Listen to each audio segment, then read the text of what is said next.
Hi there. This is a shout out video to the Golden Rosy Cross, and as you can see they have a domain name .ie, which is the organisation represented in the Republic of Ireland. This group hardly needs any introduction or any shout out really, because they've got groups all over the world and they've been going for decades, and they have their literature and they have their websites and they have their webinars, and they have podcasts and pretty much everything. So they're doing all right. Or at least I think they're doing all right. I think they possibly have a bit of a lack of personnel, depending on where you live. And as always, I think there's a lack of young people coming into the organisation. So in that way, they're a little bit like the Theosophy Society, struggling, struggling in this day and age of different, problems problems just of people, younger people not getting involved in things, But that's at the moment. But who knows? Things might change. Fashions come and go. The generations change over time, so we can't really say that these organisations are going out exactly. They're very, very. I mean, I started. They give a free course of 13 lectures of what they call orientation lectures. You get a PDF every week or so.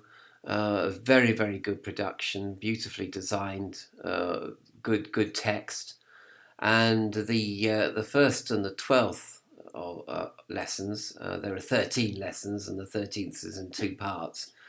But the first and the 12th lessons are really, really on the money. A fantastic text, really, really good, and quite life changing, really. But I think if you're new to Rosicrucianism, transformative alchemy, and Gnosticism, you'll find the text very good. I mean, it's modern Gnosticism, so it's pretty eclectic. I mean, there's Buddhism, there's Samkhya philosophy in there, there's theosophy, anthroposophy. There's various influences, including they have a teacher, a Rosicrucian master, and they quote much from his texts, which admittedly are a bit dated. So the language that they use is modern, fairly modern anyway. And I thought the 13-week course was really good, and it's free as well.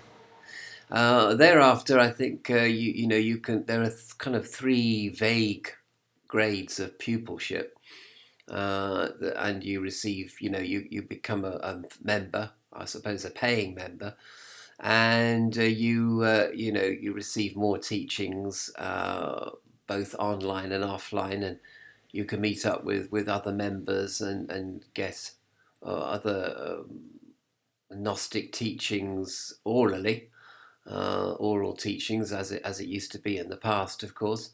In the ancient days of Gnosticism and Rosicrucianism, a lot of it was pictorial instructions and word of mouth and oral instructions from a Rosicrucian master.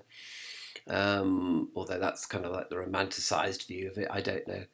Certainly, there's teachings to be had, and lessons to be learned. Do I have a few problems with the organisation?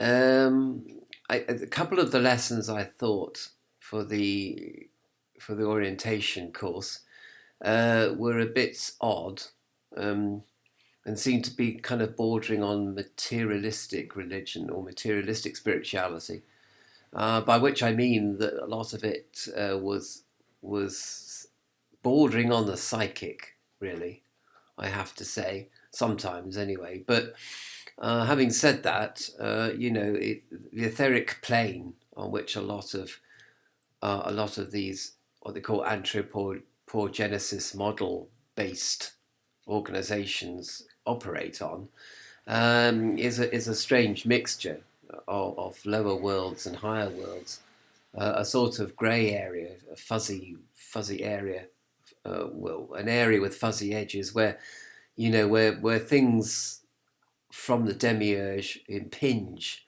on the etheric level, but also where the influence of the etheric level, the influence of the higher supernal worlds is very much felt at this particular level. I mean, in Kabbalistic terms, it's a bit like being at Hesed, which is the fourth Sephirot on the Tree of Life. And beyond that, there is the Abyss and the supernal triad. And basically, a lot of the teachings of the Rosy Cross, of Theosophy, Anthroposophy, a lot of mystery school, Golden Dawn, for example, they are at that level, which basically, in terms of this theoretical, cosmic, magical order, would be at the level of what they call the Adeptus Exemptus, which is basically the highest magical grade, so-called, that you can attain in this world, which is the level of Hesed, or the sphere of Jupiter. Very high up, very ethereal, very esoteric, no doubt about that, but still in the realm of duality, still not quite sort of there, if you know what I mean, wherever there is. And I don't suppose you can use the word there really for the supernal triad, because it's everywhere, nowhere, and at the same time. But anyway, so some of the lessons of the Golden Rosy Cross, are very high up, very esoteric, but they're not quite sort of there. But then on the other hand, I felt that some of the lessons were definitely there, were on the money, were definitely very spiritual in their content, and very inspiring, and very clearly written too for the newcomer. In terms of the exoteric organization, maybe there is an outer circle and an inner circle. I don't know. I don't mind. I don't care. That's okay with as far as I'm concerned, because that's fair enough. Really, you've got to have a core personnel group of people who are going to keep the thing going year in, year out. I know from the experience of Theosophy Society that it's very hard to keep lodges going. They come and go, and it's very hard to keep them modern. And sometimes they're pretty kind of cliquey and introspective and old-fashioned and not at all appealing to a young audience. So which of course is another whole video really about making Gnosticism appeal to a younger audience, if indeed it can so appeal, but I think it can. Anyway, so a Gnostic revival movement would be a nice idea, and I think possibly there is one in the USA. But again, struggling with people, putting people in key positions at key times in order to make a difference.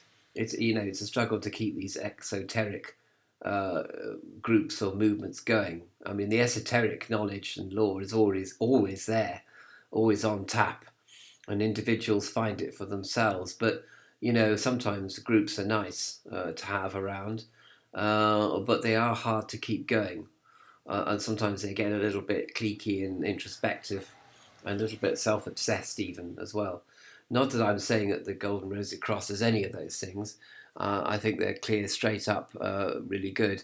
The French government, who, as you know, absolutely hate religion and hate cults, actually did classify the Golden Rosy Cross as a cult.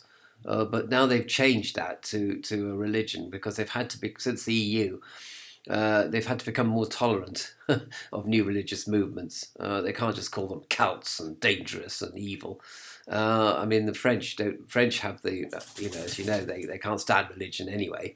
So any excuse to diss any religion or diss any cult, any humanist religion such as Scientology or whatever, they're very quick to condemn, and sometimes condemn before they know anything about what they're condemning as well, which the French government do, and perhaps the German government also a bit like that.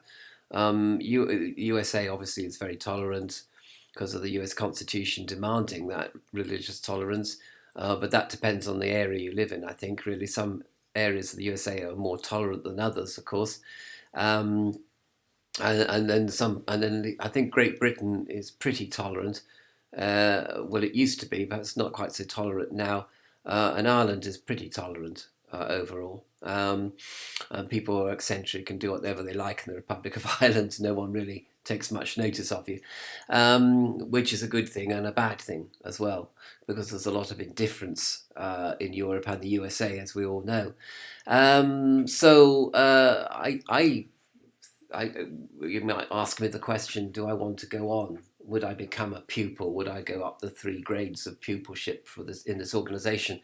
Would I want to receive oral instruction, higher initiate instructions generally, pictorial instructions, more obscure sigils and things like that? I don't really know, actually. I would have to think about that a lot. And I don't really want anyone's advice on this either, because I think it is a personal decision on my part whether to go on receiving instruction from the Golden Rosy Cross. I'd rather not have anybody's assistance in trying to make up my mind, by telling me stories or telling me stuff that I can't verify and you can't verify, and I'd rather not sort of go down that particular sort of bitchiness, if you don't mind, because I've had all this what they call bitchcraft in the Wicca world and in the neo-pagan world, which is really lower worlds kind of stuff. Everybody is doing the best they can with the tools they've got, and the tools that the Golden Rosy Cross have at their disposal are good tools. They're quite accurate, they're quite precise, they're quite long-lasting.